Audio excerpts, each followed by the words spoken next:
Hello students, good morning. कृषि विज्ञान class में आप सभी का स्वागत है। पिछली वीडियो तक अपन ने दूसरे चैप्टर के बारे में चर्चा कर रहे थे, मौसम और जलवायु वाले चैप्टर में, और उस चैप्टर के अंदर भी अपन मौसम और जलवायु के तत्वों का फसलों पर प्रभाव पड़ रहे थे। पहला प्रभाव अपन पढ़ रहे थे सौर विकिरण। कौन सा पढ़ रहे थे बेटा? सौर विकिरण। सौर विकिरण के अपने 4 पॉइंट पढ़ लिए थे। प्रकाश की तीव्रता है, और एक चौथा पॉइंट अपन पढ़ रहे थे प्रकाश की अवधि। प्रकाश की अवधि में पृथ्वी पे पाए जाने वाले प्लांट्स को 4 भागों में बांटा गया। प्रकाश की अवधि के आधार पर कितने भागों में? 4 भागों में बांटा गया, जिसमें पहला प्लांट्स मैंने आपको बताया था 4 भागों में डिवाइड कर दिया गया। एक तो कर दिया लघु दिवस, लघु दिवस पौधे। दूसरा डिवाइडेशन था, दूसरा भाग था दीर्घ दिवस पौधे। तीसरा विभाजन कर दिया था मध्यवर्ती प्रदीप्ति कालिक पौधे।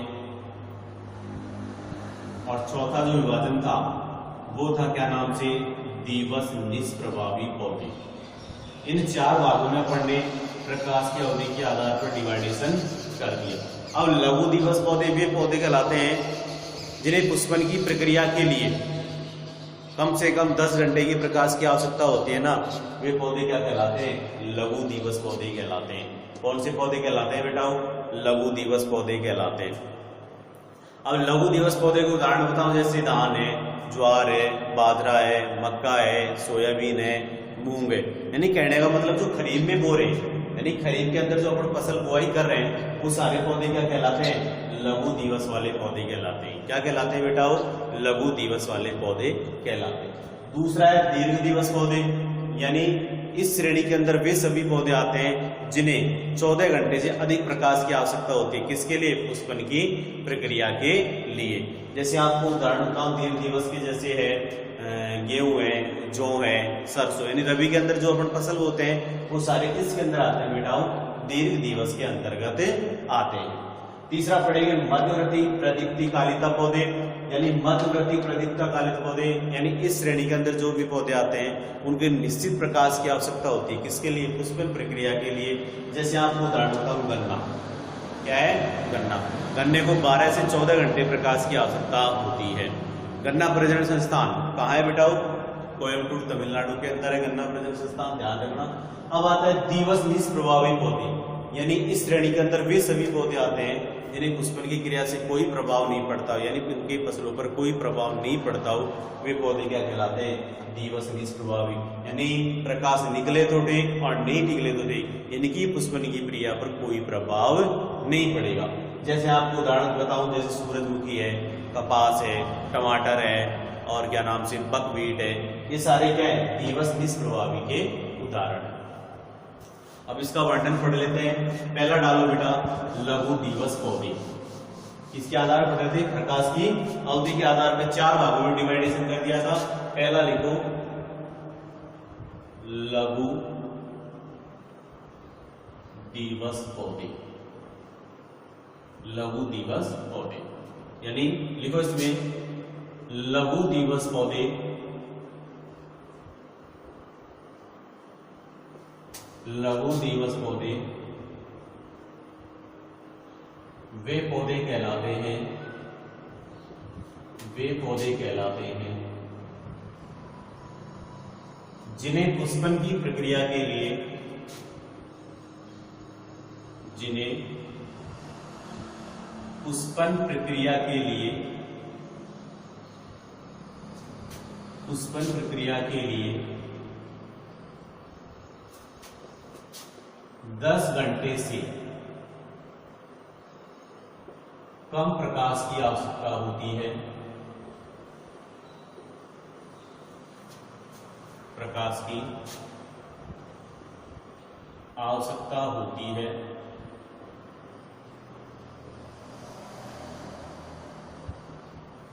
जैसे जैसे उदाहरण बताऊं आपको, धान है, ज्वार है, बाजरा है, मक्का है, सोयाबीन है,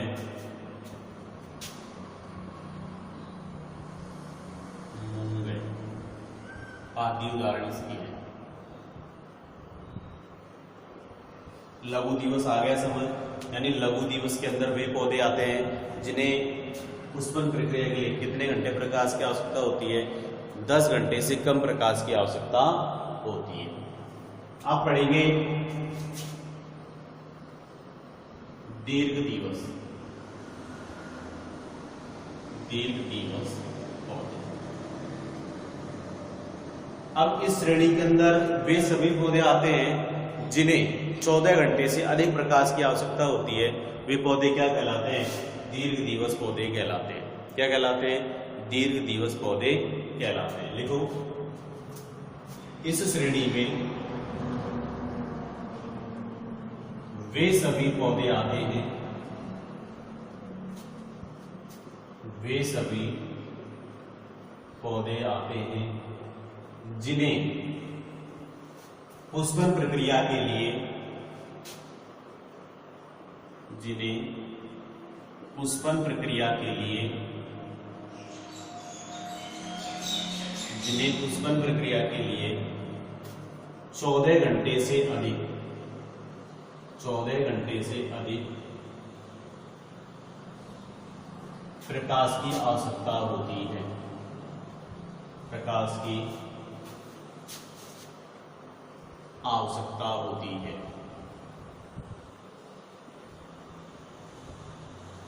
आवश्यकता होती है। जैसे जैसे उदाहरण बताऊं आपको, जैसे गेहूं है, जौ है, सरसों आदि। यानी इस श्रेणी के अंदर वे सभी पौधे आएंगे जिन्हें कम से कम कितने घंटे की प्रकाश की आवश्यकता होती है? 14 घंटे से अधिक प्रकाश की आवश्यकता होती है।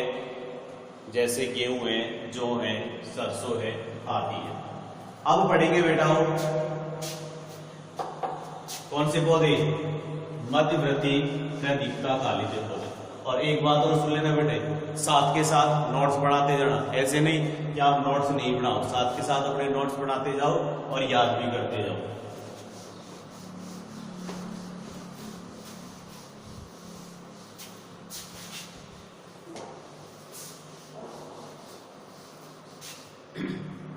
अब पढ़ेंगे तीसरा पौधा है मध्यवर्ती प्रदीप्ति कालिक पौधे। मध्यवर्ती प्रदीप्ति कालिक पौधे यानी इस श्रेणी के अंदर वे सभी पौधे आते हैं जिन्हें निश्चित प्रकाश की आवश्यकता होती है, यानी ना तो निश्चित प्रकाश से अधिक और ना निश्चित प्रकाश से कम। यदि निश्चित प्रकाश से अधिक ज्यादा प्रकाश उसको मिला तो उसकी पुष्पन की क्रिया प्रभावित हो जाएगी। यदि निश्चित से भी और कम मिला तो तब भी पुष्पन की क्रिया क्या हो जाएगी?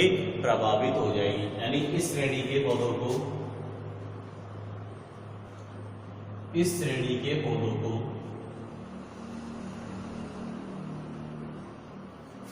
इस श्रेणी के पौधों को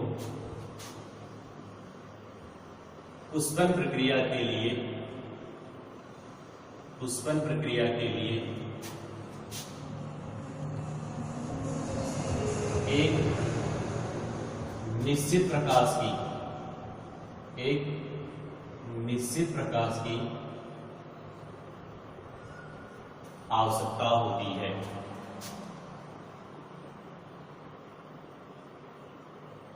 निश्चित प्रकाश की आवश्यकता होती है। मध्यवर्ती प्रदीप्ति कालिक पौधे कहलाते हैं। मध्यवर्ती प्रदीप्ति कालिक पौधे कहलाते हैं। जैसे आपको उदाहरण बताऊं उसका, गन्ना 12 से 14 घंटे। इसको एक निश्चित प्रकाश की आवश्यकता होती है, यानी इस श्रेणी के अंदर वे पौधे आते हैं जिन्हें पुष्पन प्रक्रिया के लिए इसकी एक निश्चित प्रकाश की आवश्यकता होती है। वे पौधे क्या कहलाते हैं? मध्यवर्ती प्रदीप्तिकालिक पौधे कहलाते हैं। जैसे गन्ना 12 से 14 घंटे। अब चौथा पढ़ेंगे, दिवस निष्प्रभावी पौधे। दिवस निष्प्रभावी पौधे यानी इस श्रेणी के अंदर वे सभी पौधे आते हैं जिन्हें पुष्पन की प्रक्रिया पर प्रकाश का कोई प्रभाव नहीं पड़ता है। वे पौधे क्या कहलाते हैं? दिवस निष्प्रभावी पौधे कहलाते हैं, यानी पुष्पन की प्रक्रिया पर कोई प्रभाव नहीं पड़ता है, पुष्पन की प्रक्रिया के लिए कोई प्रकाश की आवश्यकता नहीं होती है। लिखो, इस श्रेणी के पौधों को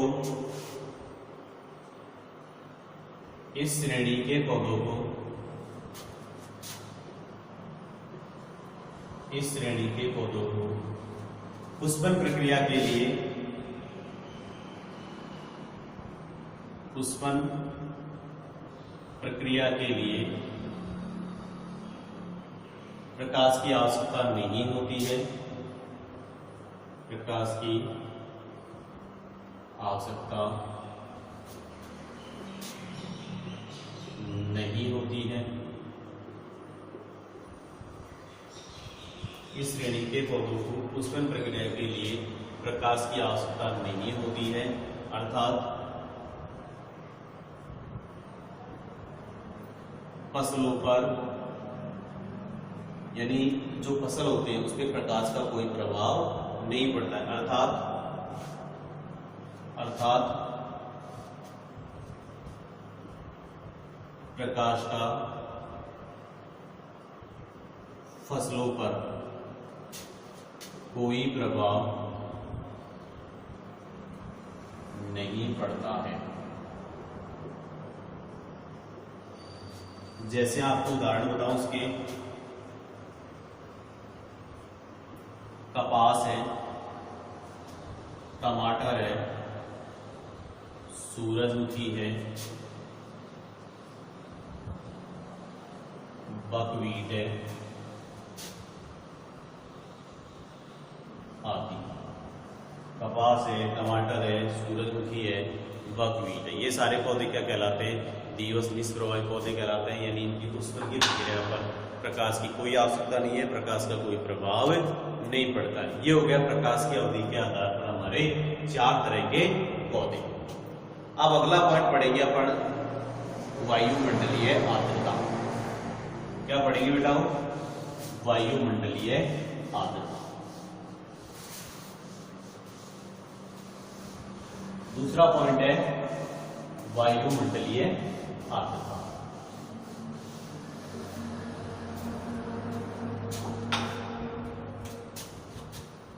दूसरा प्रभाव, मौसम एवं जलवायु के तत्वों का दूसरा प्रभाव है वायुमंडलीय आर्द्रता। अब वायुमंडलीय आर्द्रता क्या होती है? यानी वायुमंडल के अंदर जो भी उपस्थित वायुमंडल के अंदर जो भी उपस्थित जलवाष्प होगा वो क्या कहलाएगी? वायुमंडलीय आर्द्रता कहलाएगी। जैसे मान लीजिए वायुमंडलीय आर्द्रता कहते हैं किसे? जैसे मान लो ये वायुमंडल है ना, वायुमंडल के अंदर जो उपस्थित आर्द्रता है, यानी इसके अंदर जो आर्द्रता है, यानी इसके अंदर जो उपस्थित क्या है? आर्द्रता है, उसे क्या कहते हैं? यानी वायुमंडलीय आर्द्रता। वायुमंडल में उपस्थित जल वाष्प, यानी जो पानी की बूंदें होती है ना, ये वायुमंडल है, इसके अंदर जो उपस्थित जल वाष्प है, जल वाष्प। अरे मान लीजिए हमारा वायुमंडल है, जैसे मान लीजिए कोई कमरा है, अब कमरे के अंदर उसको वायुमंडल समझ लो। अभी जैसे अपन यहाँ खड़े हैं, इसको वायुमंडल समझ लो। अब वायुमंडल है, इसके अंदर क्या पाई जाएगी? अरे जल वाष्प पाई जाएगी। कहने का मतलब प्लांट से और क्या नाम से मृदा से क्या होता रहता है? वाष्पीकरण रहेगा। तो सीधी सी बात है, मृदा वायुमंडल में क्या होगा? जल वाष्प होगी। यानी कहने का मतलब ये होगा कि वायुमंडल में उपस्थित जल वाष्प को ही क्या कहते हैं? वायुमंडलीय आर्द्रता कहते हैं। क्या कहते हैं? वायुमंडलीय आर्द्रता कहते हैं। वायुमंडल है, इसके अंदर क्या है? जल वाष्प है, इसी को क्या कहेंगे? वायुमंडलीय आर्द्रता कहते हैं। क्या कहते हैं बेटा? वायुमंडलीय आर्द्रता। डेफिनेशन लिख लो। वायुमंडल में उपस्थित जल वाष्प को वायुमंडलीय आर्द्रता कहते हैं। वायुमंडलीय आर्द्रता कहते हैं। हम कड़े, इसके अंदर क्या है? जल वाष्प है, इसी को क्या बोलेंगे? यानी वायुमंडल में उपस्थित जल वाष्प को ही क्या कहते हैं? वायुमंडलीय आर्द्रता कहते हैं। क्या कहते हैं बेटा? वायुमंडलीय आर्द्रता कहते हैं। अब वायुमंडल आर्द्रता दो प्रकार की होती है। देखो इसमें वायुमंडल आर्द्रता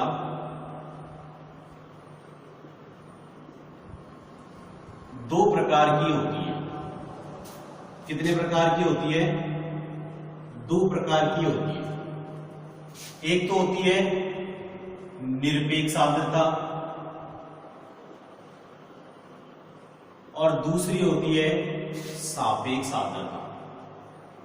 एक तो निरपेक्ष आर्द्रता और दूसरी क्या होती है बेटा? सापेक्ष आर्द्रता। पहले कौन सी हो गई?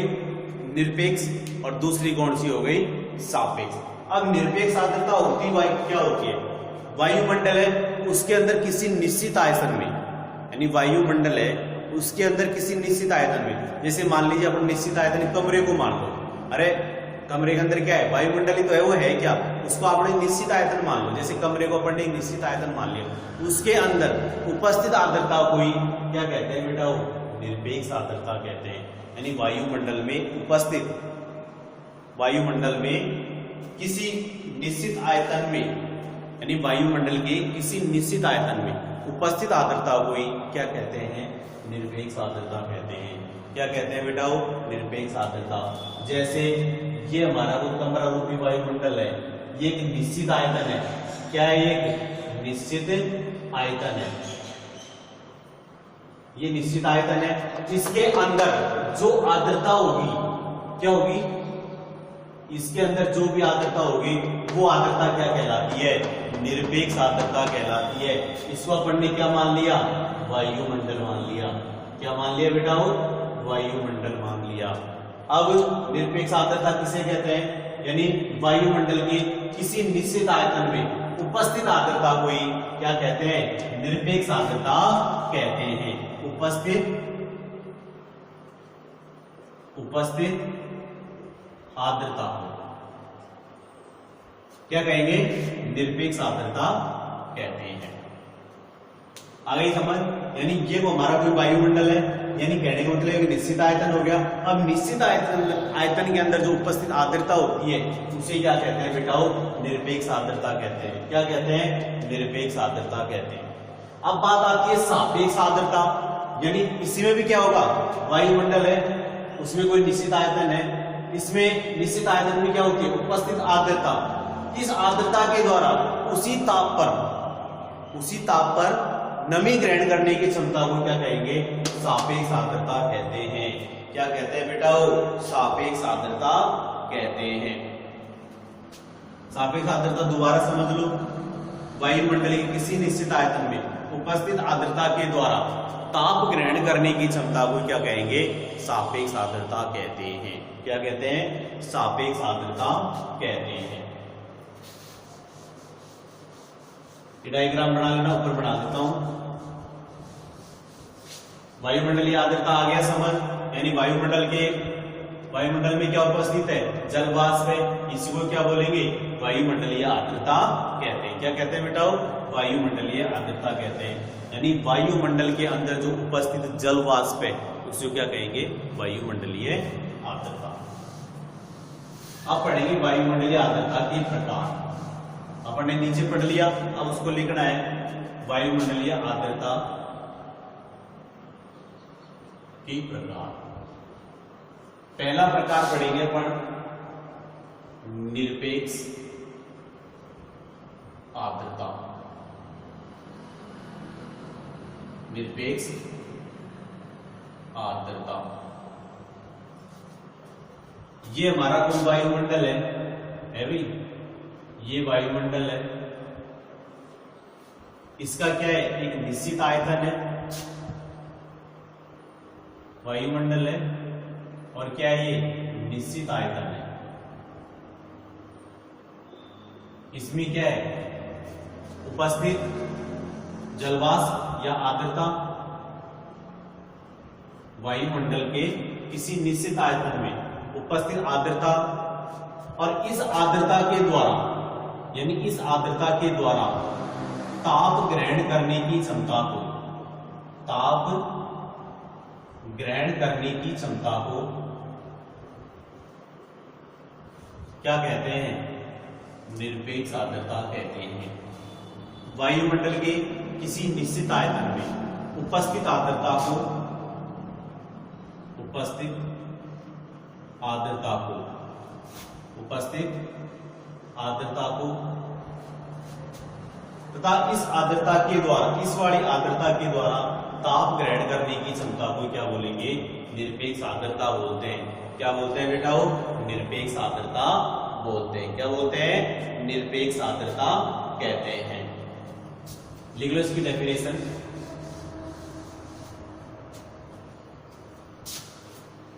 वायुमंडल में किसी निश्चित आयतन में, यानी वायुमंडल के किसी निश्चित आयतन में, वायुमंडल के किसी निश्चित आयतन में, निश्चित आयतन में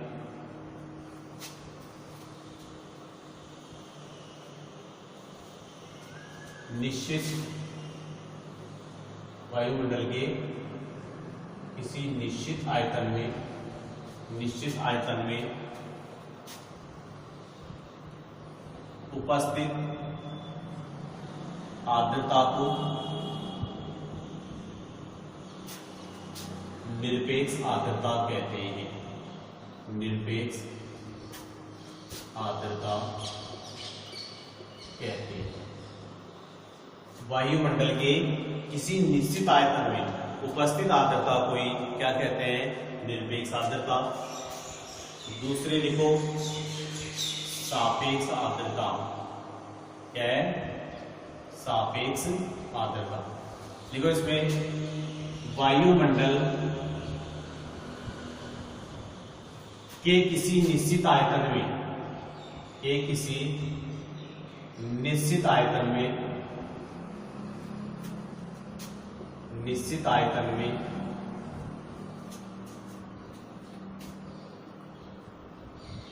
उपस्थित आर्द्रता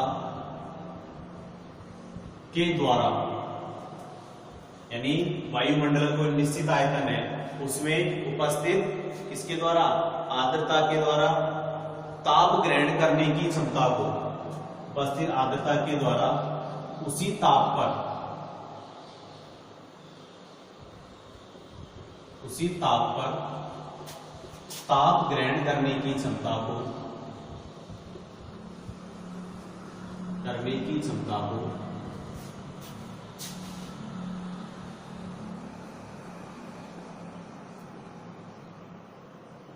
सापेक्ष आर्द्रता कहते हैं।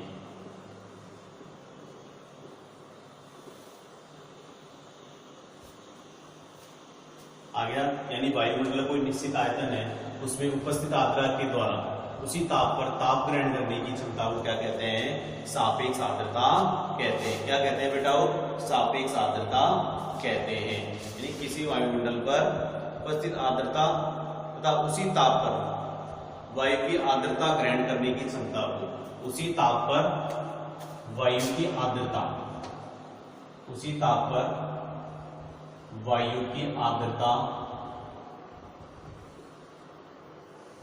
ग्रहण करने की क्षमता को क्या कहते हैं? सापेक्ष आर्द्रता कहते हैं। आ गया दोनों समझ, निरपेक्ष आर्द्रता और सापेक्ष आर्द्रता। निरपेक्ष में क्या होगा? वायुमंडल के किसी निश्चित आयतन में उपस्थित आर्द्रता को क्या कहते हैं? निरपेक्ष आर्द्रता। सापेक्ष वायुमंडल के किसी निश्चित आयतन में उपस्थित आर्द्रता के द्वारा उसी ताप पर वायु की आर्द्रता ग्रहण करने की क्षमता को क्या कहते हैं? सापेक्ष आर्द्रता कहते हैं। क्या कहते हैं बेटा? सापेक्ष आर्द्रता कहते हैं। अब आता है आपेक्षिक आर्द्रता का फसलों पर प्रभाव। क्या पढ़ेंगे? आपेक्षिक आर्द्रता का फसलों पर प्रभाव, यानी आपेक्षिक आर्द्रता का फसलों पर क्या प्रभाव पड़ता है और क्या प्रभाव नहीं पड़ता है। आप आपेक्षिक आर्द्रता का सूत्र लिख लो चाहे बेटा। आपेक्षिक आर्द्रता सूत्र लिख लो। आपेक्षिक आर्द्रता का सूत्र है वायु प्रतिशत में होगा। आपेक्षिक आर्द्रता का सूत्र प्रतिशत में बराबर लिख लो। इसमें वायु में उपस्थित जलवाष्प, वायु में उपस्थित जलवाष्प बटे, यानी वायु के अंदर जो उपस्थित जलवाष्प, वायु की आर्द्रता ग्रहण करने की क्षमता, वायु की आर्द्रता ग्रहण करने की क्षमता, ये इसका सूत्र हो गया इनटू 100। इसे आपेक्षिक आर्द्रता बोल दो या सापेक्ष आर्द्रता बोल दो, एक ही बात है। यानी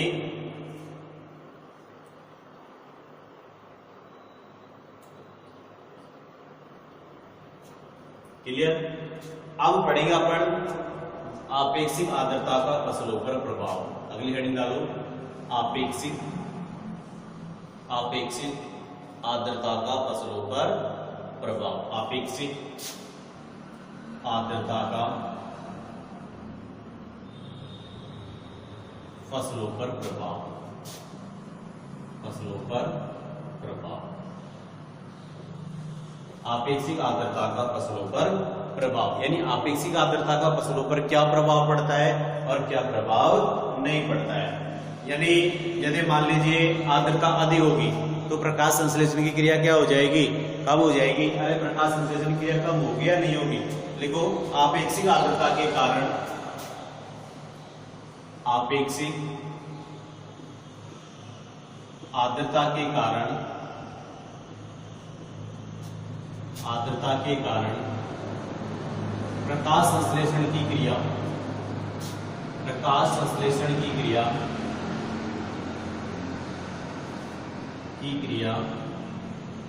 प्रभावित हो जाती है। प्रकाश संश्लेषण की क्रिया क्या हो जाती है? प्रभावित हो जाती है। प्रकाश संश्लेषण की क्रिया प्रभावित हो जाती है।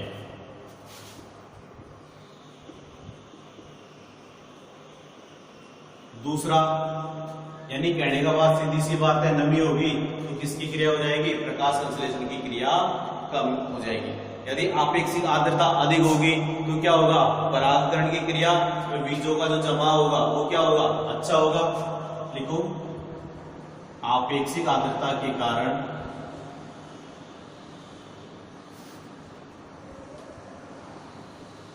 बीजों का अंकुरण,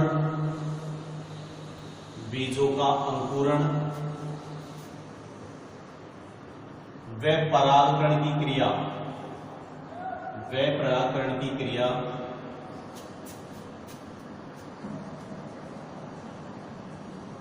अच्छी होगी। परागकण क्या होगी? अच्छी होगी। यानी कहने का मतलब नमी बनी रहेगी तो बीजों का भी क्या होगा? अंकुरण अच्छा होगा और परागकरण की क्रिया भी क्या होगी? अच्छी होगी। और मान लीजिए अधिक आर्द्रता बढ़ी है, यदि मान लीजिए वायुमंडल में अधिक आर्द्रता बढ़ी है तो किसका प्रभाव बढ़ जाएगा? कीट एवं रोगों का प्रकोप भी बढ़ जाता है। किसका प्रकोप बढ़ जाता है बेटा? वो कीट एवं रोगों का प्रकोप बढ़ जाता है। और दूसरी बात, आपेक्षिक आर्द्रता के कारण क्या होता है? जो पोषक तत्व होते हैं, पोषक तत्वों का स्थानांतरण एवं उद्ग्रहण भी नहीं होता है। जैसे मान लीजिए वायुमंडल में आर्द्रता बढ़ी है, और आर्द्रता बढ़ी है तो क्या होगा, अरे प्लांट से क्या नाम से वाष्पोत्सर्जन की क्रिया और मृदा से वाष्पीकरण की क्रिया नहीं होगी। यदि ये दोनों क्रियाएं नहीं होंगी तो क्या होगा, अरे दोनों क्रिया नहीं होंगी तो पानी नीचे से ऊपर नहीं जाएगा, और पानी के साथ क्या जाते हैं, पोषक तत्व जाते हैं। इसलिए अधिक आर्द्रता के कारण कीट एवं पहले तो रोगों का प्रकोप बढ़ जाएगा, और दूसरी बात इनका क्या नाम से पोषक तत्वों का स्थानांतरण भी नहीं होगा। लिख लो तीसरा पॉइंट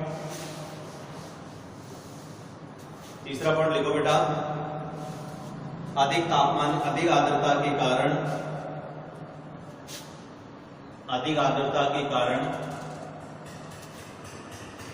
तीसरा लिखो, अधिक आर्द्रता के कारण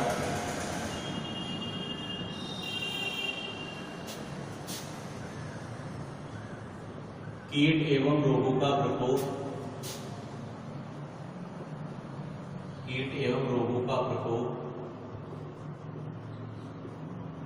बढ़ जाता है। क्या हो जाता है, कीट एवं रोगों का प्रकोप बढ़ जाता है। चौथा पॉइंट लिखेंगे, यानी अधिक आर्द्रता होगी, यदि अधिक नमी होगी तो किसका प्रकोप बढ़ जाएगा बेटा, कीट एवं रोगों का प्रकोप बढ़ जाएगा। अगला पॉइंट लिखो, अधिक आर्द्रता के कारण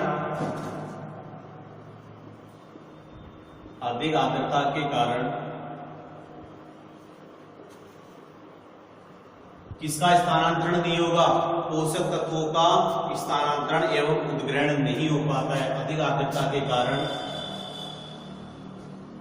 पोषक तत्वों का स्थानांतरण एवं उद्ग्रहण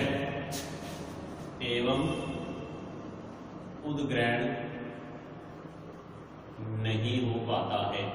अरे सीधी सी बात है, वायुमंडल में आर्द्रता रहेगी तो क्या होगा, वाष्पीकरण और वाष्पोत्सर्जन की क्रिया कम होगी। यदि दोनों क्रिया कम होंगी तो पानी प्लांट में बहुत कम उड़ेगा, तो नीचे से पानी नहीं जाएगा। तो नीचे से पानी नहीं जाएगा तो पोषक तत्वों का स्थानांतरण भी नहीं होगा, क्योंकि पोषक तत्व किसके साथ जाते हैं, मृदा जल के साथ साथ प्लांट के अंदर जाते हैं।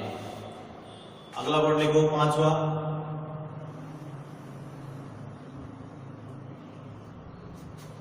अब क्या होता है कि क्या नाम से, पांचवा पॉइंट लिख लो, अधिक आपेक्षिक आर्द्रता के कारण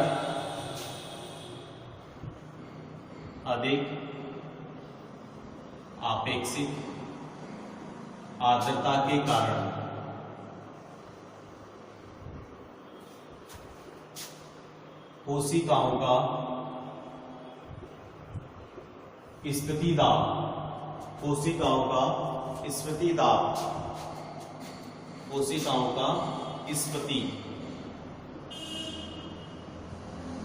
दाब अधिक होता है।